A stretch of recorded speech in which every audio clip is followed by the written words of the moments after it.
Assalamualaikum warahmatullahi wabarakatuh. Bismillah, alhamdulillah, wassalatu wassalamu ala sayyidina Muhammad ibn Abdillah wa ala alihi wa sahbihi wa man walah wa la hawla wa la quwwata illa billah. Rabbi shrah li sadri wa yassir li amri wa hlul 'uqdatam min lisani yafqahu qawli, amma ba'd. Alhamdulillah, kita sama-sama teruskan pembacaan kitab Arba'in Nawawiyah karya Imam An-Nawawi, berisi tentang hadis-hadis Nabi. Jumlahnya kurang lebih ada sekitar 42 hadis. Diawali dengan Ibnu Shalah menyusun hadis-hadis berjumlah 30, dilengkapi oleh Imam Nawawi menjadi 42. Kemudian terakhir oleh Ibnu Rajab Al-Hambali ditambahi menjadi 52 hadis, yang mana setiap hadis-hadis ini menjadi kaidah dalam agama. Sebelum kita mulai, maka sama-sama kita kirimkan bacaan Al-Fatihah dulu kepada pengarang kitab Imam Nawawi, kepada guru-guru kita, kepada semua orang yang berjasa dalam menyebarkan Islam di Indonesia. Ala hadhihi niyyah wa ala kulli niyatin shalihah. Al-Fatihah. A'udzu billahi minasyaitonir rajim. Bismillahirrahmanirrahim. Alhamdulillahirabbil alamin arrahmanir rahim maliki yaumiddin. Iyyaka na'budu wa iyyaka nasta'in. Ihdinas siratal ladzina an'amta 'alaihim ghairil maghdubi 'alaihim waladdallin. Amin. Pembahasan tentang hadis ke-10 tentang harta halal, tentang syarat atau orang kalau mau doanya dikabulkan, syaratnya apa saja, apa yang menyebabkan doa itu mudah dijawab oleh Allah, mudah diijabahi oleh Allah. Hadis ke-10, An Abi Hurairah radhiyallahu anhu qala Rasulullah sallallahu alaihi wasallam. Hadis diriwayatkan dari Abu Hurairah. Abu Hurairah berkata, Rasulullah bersabda, innallaha thayyibun la yaqbalu illa thayyiba wa innallaha amaral mu'minina bima amara bihil mursalin. Faqala ta'ala, innallaha thayyibun la yaqbalu illa thayyiba. Allah itu zat yang maha baik, yang maha suci, maka Allah hanya akan menerima sesuatu yang baik, sesuatu yang suci, sesuatu orang kalau sedekah dari harta yang halal, orang kalau memberikan zakat misalnya dari zakat dari harta yang halal, dan lain-lain. Wa innallaha amaral mu'minin bima amara bihil mursalin. Nah, yang unik di dalam Al-Quran, kata Nabi, ada ayat yang mana di satu ayat Allah memerintahkan hal tersebut kepada para rasul, kepada para nabi, kepada utusan Allah, kepada orang-orang yang Allah pilih. Tetapi di ayat lain, pembahasan yang sama, hal yang sama Allah perintahkan kepada orang mukmin, yaitu apa? Yaitu disuruh makan dari makanan yang halal, makanan yang baik. Faqala ta'ala, ya ayyuhar rusulu kulu minat thayyibati wa'malu shalihah. Dalam ayat ini kan Allah memerintahkan para rasul, para orang-orang yang Allah pilih, dijadikan sebagai utusan untuk menyampaikan syariat atau untuk menyampaikan ajaran agama dari Allah. Ya ayyuhar rusulu kulu minat thayyibati wa'malu shalihah. Wahai para rasul, makanlah dari yang baik dan berbuat soleh. Maka para rasul itu punya pekerjaan masing-masing, meskipun mereka adalah rasul. Misalnya Nabi Nuh itu tukang kayu, sehingga bisa buat kapal, bisa buat perahu atau kapal besar yang terbuat dari kayu. Misalnya Nabi Dawud itu tukang besi karena bisa membuat pakaian perang dari besi. Allah memberikan mukjizat kepada Nabi Dawud, besi itu jadi lunak di tangan Nabi Dawud. Megang besi, besinya bisa dibentuk jadi apapun. Begitu juga dengan nabi-nabi yang lain. Nabi Musa misalnya pernah mengembala kambing selama 10 tahun sebagai mahar untuk menikahi putrinya Nabi Syuaib. Ketika Nabi Musa lari dari kejaran Firaun, di tengah perjalanan ketemu dengan dua putrinya Nabi Syuaib, dibantu untuk ngasih minum kambing. Setelah itu akhirnya ditawarkan oleh Nabi Syuaib untuk menikahi salah satu di antara dua putrinya. Akhirnya karena Nabi Musa tidak bawa harta apapun pasca pengejaran pertama itu, maka kata Nabi Syuaib, maharnya adalah antak juroni sama hijaj, atau Nabi Musa disewa atau mengembala kambing, bekerja sebagai penggembala kambing selama 8 tahun. Wa in atmamta asyron famin indik, kalau mau disempurnakan 10 ya lebih baik. Akhirnya Nabi Musa bekerja selama 10 tahun mengembala kambingnya Nabi Syuaib sebagai mahar untuk menikahi salah satu putrinya. Maka dari ayat ini, ya ayyuhar rusulu kulu minat thayyibati wa'malu sholihah. Rasul juga, para nabi, para rasul itu terkena khitab, terkena perintah oleh Allah untuk makan dari makanan-makanan yang halal saja. Tidak diperbolehkan untuk memakan dari harta-harta yang haram.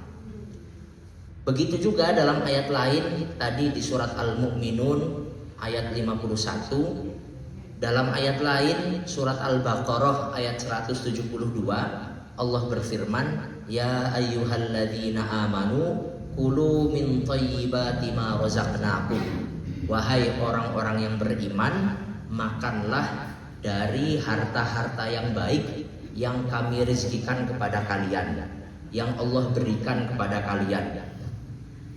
Maka di akhir hadis Nabi menutup hadis ini dengan thumma dzakara rajula yutilus safara asy'atha aghbara. Kemudian Nabi cerita tentang seorang laki-laki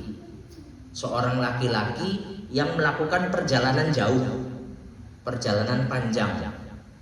Asy'atha, saking perjalanan jauh, karena dulu kalau perjalanan pakai onta, pakai kuda, atau pakai keledai dan jarak tempuhnya lama, maka ada yang asy'atha, rambutnya sampai nggak jelas, kena debu di perjalanan, kepanasan dan lain-lain. Aghbaro, sampai wajahnya juga penuh dengan debu karena di perjalanan terkena debu, terkena pasir yang berterbangan dan lain-lain. Yamuddu yadaihi ilas sama. Orang ini yang lama di perjalanan, rambutnya sampai acak-acakan, semerawut, tidak teratur, begitu juga wajahnya sampai berdebu. Yamuddu yadaihi ilas sama. Orang ini mengangkatkan kedua tangannya ke langit, berdoa kepada Allah. Ya Rabb, wa mat'amuhu haram, wa mashrabuhu haram, wa malbasuhu haram, wa ghudhiya bil haram, fa anna yustajabulah. Rawahu Muslim. Orang ini berdoa sama Allah, ya Allah kabulkanlah doa saya, ya Allah saya minta ini, ya Allah saya pengen jadi ini, dan seterusnya. Tapi orang ini makanannya haram, yang dia minum juga haram, yang pakaian yang dia gunakan juga haram. dan dia hasil makan siangnya juga dari makanan yang haram, maka fa'anna yustajabulah, bagaimana Allah mau menjawab atau mau mengabulkan doanya kalau orang ini diliputi oleh harta-harta haram dan meminta kepada Allah. Haram dalam Islam itu ada dua macam, Bu. Ada yang haram lidzatihi, memang barangnya haram. Misalnya seperti daging babi, alkohol, darah dan lain-lain, yang mana itu haram lidzatihi. Memang barangnya atau memang hal-hal tersebut dilarang oleh Allah untuk dikonsumsi, namanya haram lidzatihi. Ada juga yang kedua, haramnya bukan lidzatihi, barangnya aslinya halal. Misalnya dia nasi atau beras, tapi berasnya hasil mencuri, berasnya hasil dari ngambil hak milik orang lain. Itu juga berasnya halal, tapi cara dia memperoleh harta tersebut haram. Maka ini namanya haram li ghairihi. Haram bukan karena zatnya, tetapi gara-gara sebab yang lain. Maka terkadang orang itu kalau misalnya orang muslim ditawari kok makan atau minum sesuatu yang haram lidzatihi, itu cenderung nolak. Misalnya disuguhi kok sate dari daging babi misalnya, ketika tahu itu daging babi pasti langsung nolak, merasa jijik untuk mengkonsumsinya. Tetapi di satu kondisi yang sama, ketika misalnya dia ditawari harta, ditawari uang, ditawari makanan yang mana hasil mencuri, misalnya hasil mengambil hak milik orang lain, nah itu cenderung tidak nolak, karena padahal dua hal ini hakikatnya sama saja, yaitu sama-sama dilarang oleh Allah. Hakikatnya dua hal ini sama-sama haram, sama-sama dilarang oleh Allah, sama-sama kalau digunakan ya berdosa. Cuma lebih cenderung kalau ditawari sesuatu yang haram lidzatihi nolak. Tetapi ketika ditawari harta atau sesuatu yang haram li ghairihi, ditawarin misalnya daging ayam 5 kilo, tapi ayamnya ayam punya orang lain, atau dikasih amplopnya hasil korupsi misalnya, dan lain-lain, maka cenderung tidak nolak. Padahal hakikatnya antara yang haram lidzatihi dengan yang haram li ghairihi itu sama saja. Maksudnya dalam segi sama-sama sesuatu yang dilarang oleh Allah, sesuatu yang diharamkan oleh Allah, sesuatu yang harus dijauhi. Nah, dalam hadis ini itu menjadi pokok dalam Islam. Salah satu hadis yang menjadi pokok dalam Islam, dalam bab kita diperintahkan untuk apa-apa yang kita makan, apa-apa yang kita minum, yang kita gunakan, dan seterusnya, itu adalah dari hasil dari harta yang halal dan seterusnya. Nah, dalam hadis ini juga ada isyarat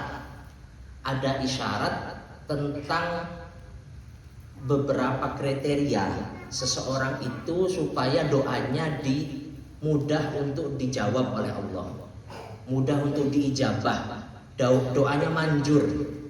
Sekali doa tiba-tiba langsung dijawab oleh Allah. Maka salah satunya atau yang paling terpenting syarat orang mau doanya mudah dijawab oleh Allah adalah semua yang dia kenakan, yang dia makan, yang dia minum itu adalah harta yang halal. Baik halalnya lidzatihi, bukan sesuatu yang haram, bukan minuman keras, bukan sesuatu yang memabukkan, bukan daging yang dilarang dikonsumsi oleh Allah, dan seterusnya. Atau bukan hasil dari mengambil hak milik orang lain, apapun caranya. Nah, itu syarat utama seseorang kok mau doanya dijawab oleh Allah. Karena ada salah satu sahabat. Karena dalam hadis ini misalnya kan fa'anna yustajabulah. Orang ini perjalanannya jauh, rambutnya tidak teratur, mukanya sampai berdebu-debu.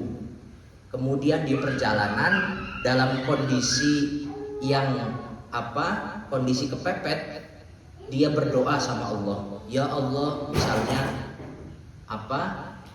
ya Allah, permudahkanlah perjalanan saya. Misal kalau dia dalam perjalanan, ya Allah, semoga bekalnya cukup sampai ke tempat tujuan, semoga dipermudah dan seterusnya.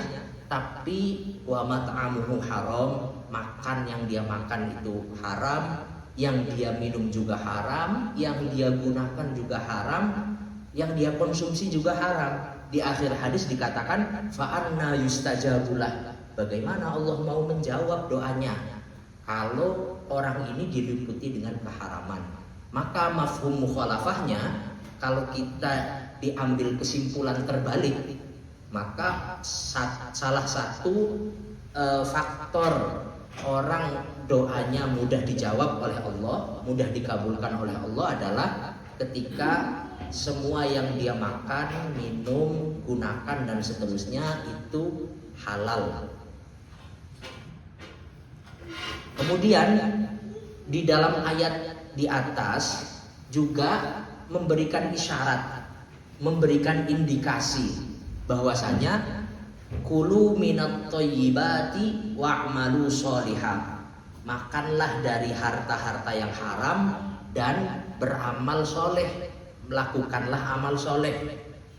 Maka sebagian ulama mengatakan harta yang halal, harta yang dimakan berasal dari halal, kemudian menjadi daging, menjadi darah, menjadi energi bagi seseorang. Kalau itu berasal dari harta halal, mudah untuk melakukan kebaikan, mudah untuk diajak kebaikan.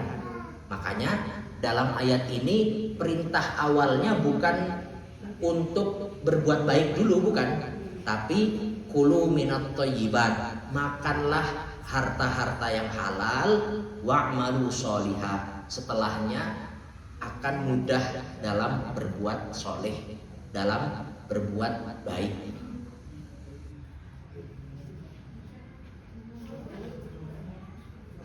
Maka sebagaimana disebutkan dalam hadis tadi, Allah itu hanya menerima harta yang baik. Allah itu hanya menerima harta yang halal. Innallaha thayyibun la yaqbalu illa thayyiban. Allah itu zat yang maha baik dan tidak menerima kecuali yang baik. Yang baik itu apa? Baik itu berhubungan dengan tindak tanduk, baik itu berhubungan dengan ucapan, baik itu berhubungan dengan keyakinan. Begitu juga berhubungan dengan harta. Sekarang pertanyaannya, misalnya kalau ada orang ngambil harta milik orang lain, bagaimana cara dia bertaubat? Maka cara bertaubat untuk kalau dia mengambil harta milik orang lain, yang pertama adalah dengan mengembalikannya. Misalnya dia pernah ngambil sesuatu, ngambil uang milik adiknya, milik kakaknya, misalnya milik saudaranya, maka cara itu yang pertama adalah dengan mengembalikannya. Dikembalikan selagi orangnya masih ada. Atau ketika orangnya tidak ada, dikembalikan kepada ahli warisnya, atau kepada keluarganya. Atau cara yang kedua, misalnya dikembalikan kok sulit, maka bisa juga minta halal. minta halalnya. Diomongkan misalnya, oh dulu tahun sekian bulan ini saya pernah ngambil barang milik kamu, saya minta halalnya ya. Karena nanti semua hubungan yang Bani Adam, hukukul adamiyin, kata Nabi, itu mabniun alal musyahah. Kalau hukukullah itu mabniun alal musamahah. Kalau hak-hak Allah itu Allah lebih cenderung mudah untuk memaafkan. Manusia itu lebih cenderung sulit untuk memaafkan. Apalagi misalnya dalam yang berhubungan dengan hakul adami, nanti di akhirat itu ada tempat khusus namanya kontoroh. Setelah melewati siratal mustaqim, ada tempat namanya al-kontoroh. Di situ wala yadhlimu rabbuka ahada. Allah tidak menzalimi siapapun. Maka di tempat itu semua yang memiliki hak kepada orang lain akan diselesaikan. Apapun bentuknya. Ada yang bentuk misalnya haknya itu dalam bentuk uang, dalam bentuk harta, misalnya utang belum dibayar dan seterusnya, atau hak adaminya juga bisa dalam bentuk mengejek misalnya, menghina dan lain-lain. Maka untuk menghapus hakul adami tersebut ya dengan minta maaf kepada yang bersangkutan. Apalagi di era sekarang, di era media sosial, orang mudah untuk menghina, untuk merendahkan, untuk menuduh orang lain hanya cukup dari layar HP. Cukup nulis ucapan macam-macam, dia tidak tahu, tidak merasa bahwasanya apa yang dia tulis jangan-jangan menjadi sebab celakanya dia nanti di akhirat. Karena tulisan itu tetap ada meskipun orangnya sudah tiada.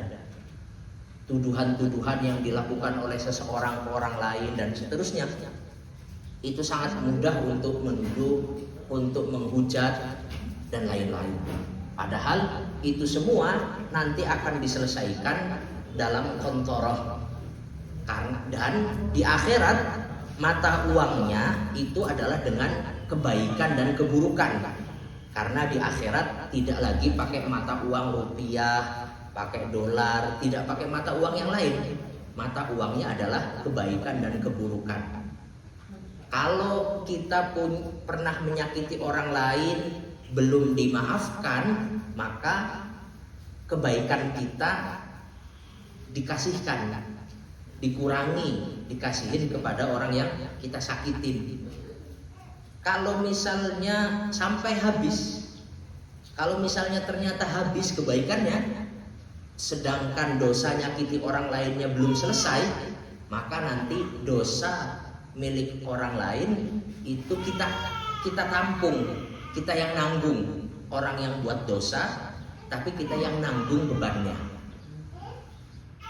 Itu cara penyelesaian dalam kontoroh, dalam yang berkaitan dengan hukukul adamiyin. Tetapi termasuk rahmatnya Allah, terkadang Allah juga memberikan mekanisme lain. Tetapi ini hanya untuk yang Allah kehendaki saja, yaitu orang diminta untuk memaafkan. Kamu misalnya mau nggak istana itu dikasih lihat sama Allah. Kalau kamu mau istana itu hanya akan saya berikan kepada orang-orang yang memaafkan. Maka di situ orang akan mudah memaafkan. Bahkan di dalam Al-Quran memaafkan itu sangat diperintahkan. Misalnya dulu Abu Bakar Siddiq itu punya katakanlah anak asuh namanya Mistah. Mistah itu dari kecil diasuh, biaya makan, biaya pakaian, pendidikan semuanya ditanggung oleh Abu Bakar Siddiq. Tapi ketika sudah besar, Mistah itu salah satu orang yang menuduh Sayyidah Aisyah berbuat keji, berbuat zina. Sahabat Mistah ada 3 orang, salah satunya adalah Mistah. Akhirnya karena tahu seperti itu, Abu Bakar marah. Dari kecil kamu saya kasih makan, dari kecil kamu saya biayai, ketika sudah besar malah menuduh putrinya Abu Bakar berbuat zina atau berbuat keji. Akhirnya kata Sayyidina Abu Bakar, udah sejak saat ini saya nggak mau ngurusin kamu lagi, nggak mau saya kasih BLT lagi, bantuan langsung, nggak mau saya kasih sembako lagi sejak saat ini. Terus langsung turun ayat dari langsung turun ayat wal ya'fu wal yasfahu ala tuhibbuna ay yaghfirallahu lakum. Maka dalam ayat ini ajakannya sangat halus. Kata Allah, wal ya'fu wal yasfahu, maafkanlah kesalahan orang yang diperbuat orang lain kepada kita, wal ya'fu wal yasfahu. Nah di akhir ayat, ala tuhibbuna ay yaghfirallahu lakum, kalian mau enggak dosa-dosa kalian itu dimaafkan sama Allah? Kalau mau dosa-dosanya dimaafkan sama Allah, maka kita juga harus memaafkan kesalahan-kesalahan orang lain. Maka ketika turun ayat itu, Abu Bakar langsung afauna anhu, ya sudah, bantuannya akan saya teruskan.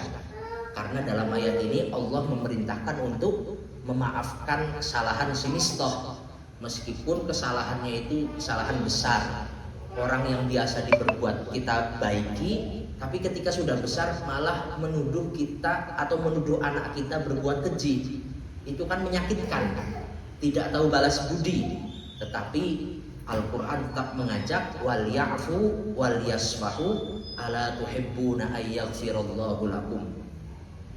Apakah engkau tidak ingin dosa-dosa engkau yang selama di dunia itu dimaafkan oleh Allah? Maka kalau pengen dimaafkan, maafkan juga kesalahan orang lain.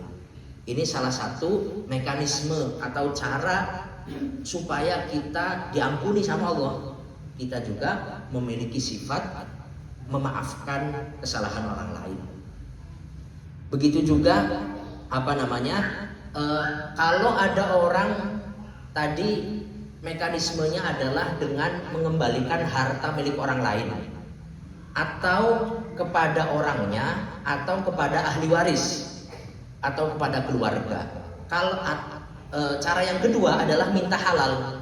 Minta halalnya, saya pernah ngambil sesuatu punya kamu, kalau memang tidak memberikan halalnya, maka mau diganti uang berapa misalnya, atau mau diganti benda apa dan seterusnya. Terus kalau misalnya sekarang ada permasalahan lain, kalau ada contoh harta hasil korupsi, dia itu ngambil harta milik orang lain yang kumpulan harta milik banyak orang. Harta negara kan bukan milik satu orang, banyak masyarakat bayar pajak, kemudian dikumpulkan di pemerintah, jadi harta milik banyak orang. Terus salah satu misalnya pemerintah yang memiliki kendali korupsi harta tersebut. Bagaimana cara orang ini ketika mau taubat? Cara mengembalikannya ke siapa? Mengembalikannya ke siapa? Ketika memang tidak ada mekanisme untuk mengembalikan.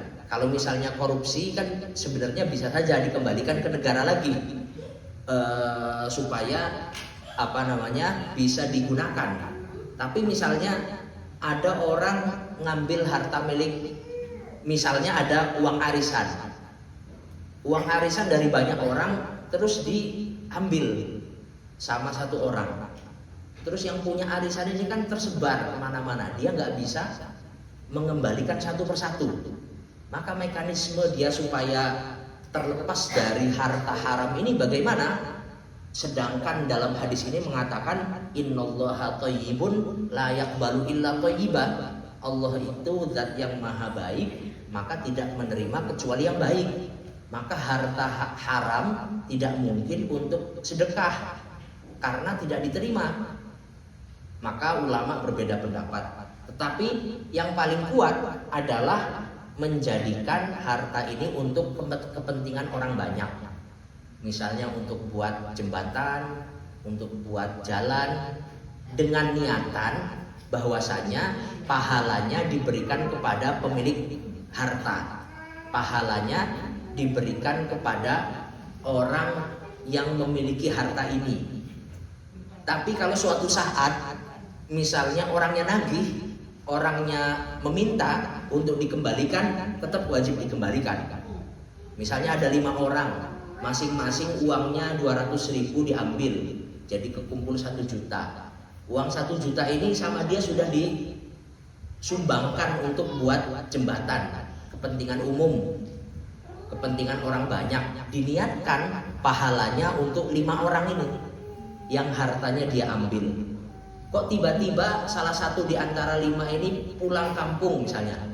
Tadinya sudah keluar daerah, terus pulang kampung ngomong, mana duit saya yang 200, tolong kembalikan. Maka tetap wajib dikembalikan. Adapun yang sudah dia sumbang, ya jadi pahala milik dia sendiri. Makanya sulit sebenarnya mekanismenya orang yang untuk mengembalikan harta kolektif ketika memang dia mencuri, mengambil hak milik orang lain yang dikumpulkan secara kolektif. Meski dalam hal ini innallaha la yaqbalu illa thayyiban, Allah tidak menerima kecuali yang baik, tapi dalam hal ini setidaknya dia terbebas dari kewajiban atau dia tidak memakan harta milik orang lain. Maka ini salah satu hadis diceritakan, waqad akhrajat Tabrani, satu hadis diriwayatkan dari Abdullah bin Abbas.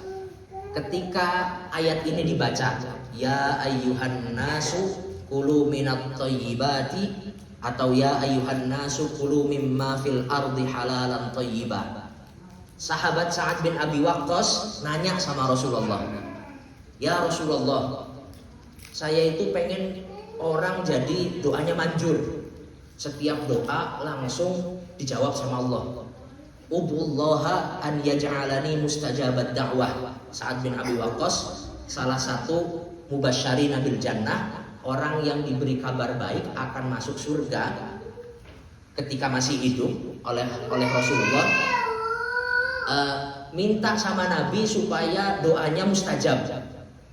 Terus kata Nabi, faqala Nabi sallallahu alaihi wasallam, ya Sa'du atib matma'ak takun mustajabat da'wah.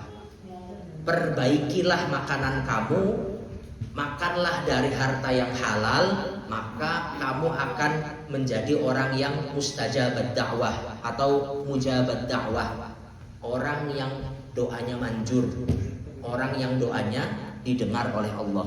Walladzi nafsu Muhammadin biyadi innal 'abda la yaqdiful luqmatal haram fi jawfihi ma yataqabbalullahu minhu 'amalan 40 yauman. Kalau orang makan harta haram, kemudian harta haram tersebut tumbuh menjadi daging, maka Allah tidak menerima amal perbuatannya selama 40 hari. Wa ayyuma 'abdin nabata lahmuhu min suhtin fannaru aulabi. Kalau orang ada daging tumbuh dalam dirinya berasal dari harta haram, maka neraka lebih cocok baginya daripada surga. Atau dihilangkan dulu harta haramnya dengan dibakar di api neraka. Wal'iyadzubillah.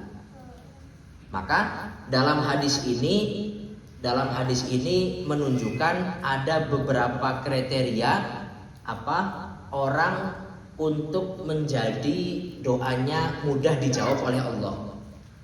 Meski sebenarnya fokus pembahasan dalam hadis ini kan untuk supaya kita makan yang halal, minum yang halal, pakaian yang halal, semua yang kita kenakan halal, menjauhi diri dari harta yang haram. Tetapi dalam hadis ini ada isyarat untuk orang-orang yang mau atau hal-hal yang bisa menyebabkan doa itu mudah dijawab oleh Allah. Yang pertama adalah itolatus safar, atau orang berpergian jauh, orang dalam perjalanan. Orang dalam perjalanan itu doanya mustajab. Karena dalam perjalanan biasanya lebih tawakal sama Allah, berserah diri sama Allah, daripada kalau dia di rumah makanan tersedia, minuman tersedia, semuanya tersedia. Kalau di perjalanan ongkosnya habis, itu tawakalnya besar. Apalagi orang dulu, orang zaman dulu misalnya bawa minum 1 ceret, bawa makan 1 rantang, kehabisan bekal, ya sudah dia tawakalnya tinggi. Sudah pokoknya pasrah saja sama Allah. Pertama adalah perjalanan jauh. Dalam hal ini dalam hadis Nabi mengatakan salatu da'awatin mustajabat la syakka fihin. 3 doa yang diijabahi oleh Allah. Yang pertama adalah da'watul mazlum, doanya orang yang dizolimi. Doanya yang dizolimi itu tidak ada halangan antara Allah dengan orang tersebut, meskipun orang kafir, meskipun orangnya tidak mukmin, bukan orang muslim, tetapi kalau dia dizolimi, doa maka tetap akan dijawab oleh Allah. Wa da'watul musafir, doanya orang dalam perjalanan. Wa da'watul walid liwaladihi, doanya orang tua kepada anak. Ini juga termasuk doa yang tidak ada halangan antara doa dengan dikabulkan oleh Allah. Terus yang kedua, husulut tabadzul. Kan orang yang tadi berdoa kan pertama dia yutilus safar, perjalanan jauh. Terus yang kedua ciri-cirinya dia rambutnya acak-acakan, mukanya berdebu. Maka salah satu orang biar doanya dijawab adalah dalam kondisi yang lusuh. Dalam kondisi lusuh. Makanya dalam sholat istisqa, dalam sholat minta hujan, itu salah satu yang dianjurkan adalah masing-masing keluar di lapangan memakai pakaian kerja. Misalnya orang tukang bengkel pakai pakaian kerja yang lusuh, orang petani pakai pakaian dia bertani, orang pekerja bangunan dia pakai pakaian pas lagi nukang, atau misalnya yang Gojek, yang Maxim dan lain-lain pakai seragamnya masing-masing, seragam kerja. Dan itu menjadi salah satu sebab Allah cepat untuk menjawab doanya dalam kondisi lusuh. Dalam hadis ini kan orangnya asy'ath, orangnya rambutnya acak-acakan karena perjalanan jauh, kemudian aghbar, mukanya penuh dengan debu. Yang ketiga adalah maddul yadain, mengangkat kedua tangan.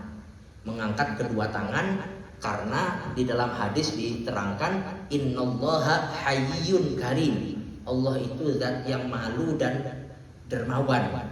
Malu kalau ada orang yang minta mengulurkan tangan kok nggak dikasih, itu kayaknya nggak enak. Orang kita saja kalau misalnya ada yang minta di depan pintu mengulurkan tangan, kalau nggak dikasih nggak enak.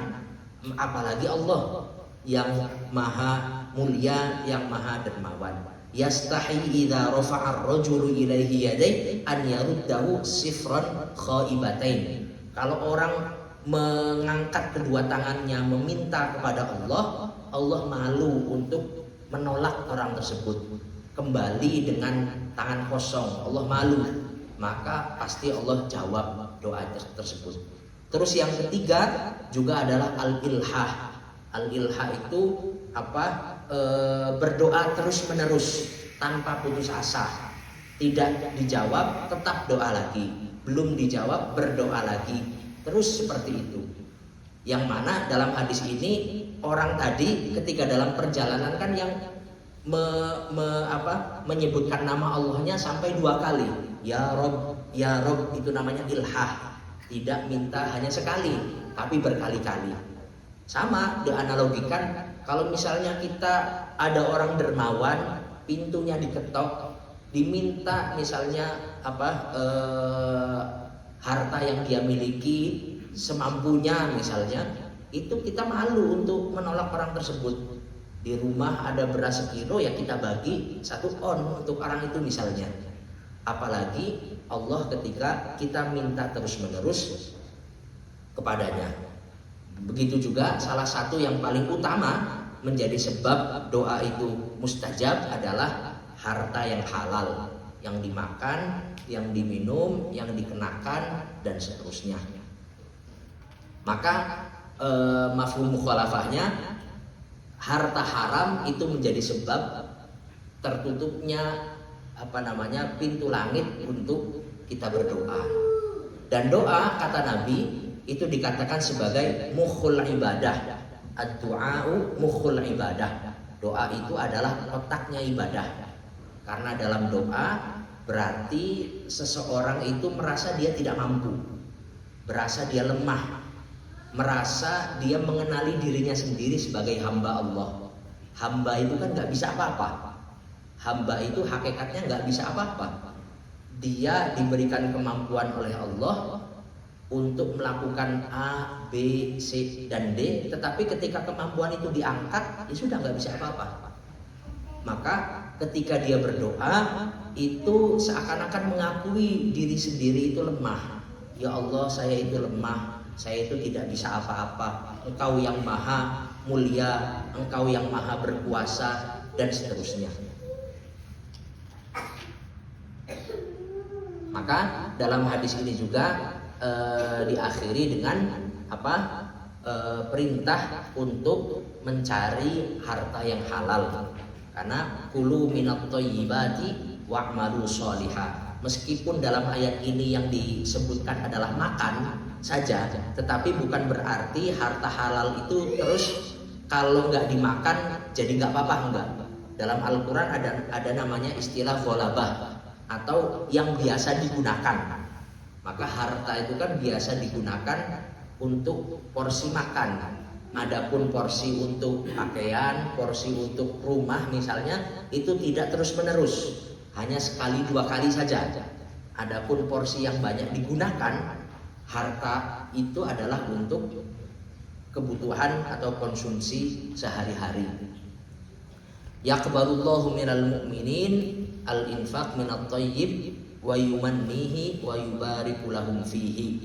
Dan ketika seseorang itu berinfak, bersedekah kepada orang lain atau kepada keluarganya dari harta yang baik, Allah itu mengumpamakan, kalau orang yang sedekah itu diumpamakan oleh Allah, kita ngasih anak ayam. Anak ayam, kemudian anak ayam itu sama Allah dipelihara sampai besar, sampai beranak pinak, dan seterusnya. Maka orang yang bersedekah meskipun sedikit, itu nanti di akhirat yang dia temukan itu akan banyak. Kalau memang dengan syarat ikhlas, dengan syarat tanpa tujuan yang lain, memang dengan tujuan mencari ridhonya Allah. Karena nanti sedekah itu sebagaimana seakan-akan kita menyerahkan anak ayam untuk dirawat dari kecil sampai banyak, sampai beranak pinak. Nanti ketika di akhirat orang yang bersedekah itu, dulu ini pahala apa? Saya nggak pernah melakukan perbuatan yang baik begitu banyak, kok pahala yang saya temukan banyak? Yaitu adalah pahala dari sedekah. Maka dalam hadis lain misalnya Nabi mengatakan ittaqun nar walau bisyiqqit tamrah. Hindari neraka dengan cara bersedekah, meskipun sedekahnya itu sepotong kurma. 1 biji kurma dipotong 2, setengah kita makan, setengah kita sedekahkan ke orang lain. Sepotong biji kurma orang nggak bakal kenyang. Itu hanya untuk cemilan saja, tapi tetap Nabi ajarkan. Makanya dalam Islam pun ada, misalnya dalam konteks zakat fitrah. Zakat fitrah itu kan yang tidak mampu juga suruh zakat, tetap bayar zakat. Orang miskin misalnya, yang penting dia punya makanan, ketika Idul Fitri dia tetap mengeluarkan zakat. Dalam satu waktu dia dapat zakat dari orang lain, dapat zakat berupa beras, dia juga mengeluarkan zakat. Supaya apa? Ya supaya itu bahwasanya kalau semua umat itu ikut andil dalam bersedekah meskipun sedikit, maka akan terkumpul harta yang banyak, bisa untuk menyelesaikan banyak problematika sosial di masyarakat dan lain-lain. Kurang lebih sekian yang bisa saya sampaikan dalam pengajian Majelis Ta'lim Raudhatul Azhar ini. Sebelum ditutup, silahkan bila ada yang mau ditanyakan. Izin bertanya Pak Ustadz, itu agak kurang ya, yang tentang sholat apa yang dalam keadaan itu, sedangkan kalau kita sholat 5 waktu aja, kita kalau bisa dengan yang bersih gitu ya Pak ya, Pak Ustadz. Nah, kenapa sih yang Istisqa, minta hujan. Oh, hujan itu apa hanya khusus sholat itu aja yang kita dalam keadaan seperti itu? Oh iya memang. Untuk itu namanya sholat istisqa. Itu kalau memang sedang pacak tidak ada hujan, misalnya berkelanjutan, kemarau berkelanjutan, maka ada namanya sholat minta turun hujan. Ya salah satu caranya adalah seperti itu. Bahkan hewan ternak yang ada di rumah dibawa ke lapangan, bawa kambing, bawa sapi, bawa burung, bawa semuanya, semua makhluk hidup dibawa, terus masing-masing pakai pakaian kerja yang biasa digunakan untuk kerja, supaya menunjukkan kehinaan di depan Allah, ketidakmampuan di depan Allah, supaya Allah kemudian menurunkan hujan. Meskipun ini tidak berlaku dalam sholat-sholat biasa, dalam sholat 5 waktu, dalam sholat Jumat misalnya untuk laki-laki, karena dalam ayatnya khudzu zinatakum inda kulli masjidin, suruh ngambil perhiasan atau ngambil pakaian yang bagus dan seterusnya. Memang ini hanya berlaku untuk dalam kondisi sholat istisqa, yang mana kondisi itu memang minta supaya turun hujan.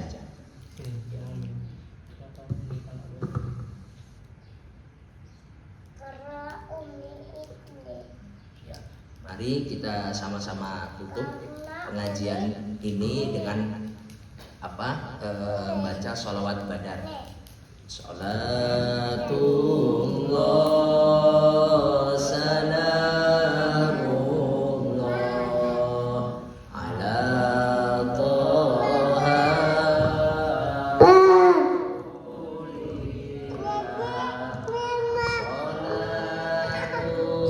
Salatullah salamullah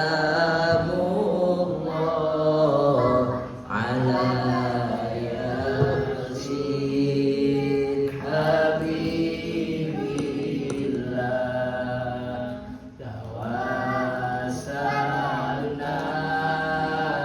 bismillah walil hadi rasulillah wa kulli mujahidin lillah bi ahlil badri ya Allah. Assalamualaikum warahmatullahi wabarakatuh.